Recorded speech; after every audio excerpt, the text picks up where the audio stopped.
Hi, this is Reginald Dragos, and I'm a first-year physio student at the University of Toronto. As you know, we are living increasingly sedentary lives, and as a result, our spine is in bad positions for longer periods of time.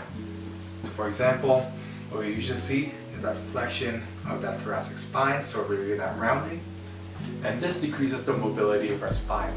So other body parts have to change the way they move relative to the spine. So an example of this is try flexing your spine and raising your arms up. What you'll find is that you really don't have that range of motion. But if you put it in a more neutral position and raise your arms up, you get that range of motion and it moves a lot better.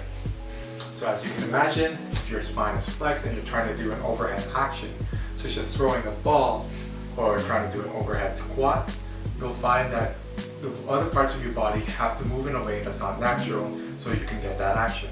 So for example, your shoulders might decrease in stability so that it increases your mobility, but this can affect your shoulder and put it at a risk for injury. The thoracic spine can move in 4 directions: flexion, extension, side flexion, and rotation. We're usually good with increasing spinal mobility in the flexion and extension directions, but forget to add the rotational piece. Here we can show you a good quick warm-up to increase that rotational mobility. So to start, lie on your side with your spine and pelvis straight. Bend your top leg and place it on a foam roller or the floor and push into it with your knee and leg. This will stop your pelvis from rotating as well. Keep your arms straight at shoulder height.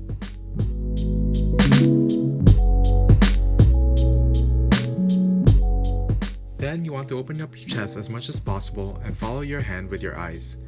As you're doing this, make sure everything else stays neutral. Don't rotate your lower spine and pelvis. Make sure that your shoulder blade doesn't move in any way, so that it's only your thoracic spine rotating. Try to do this for 10 times on each side to really mobilize that spine.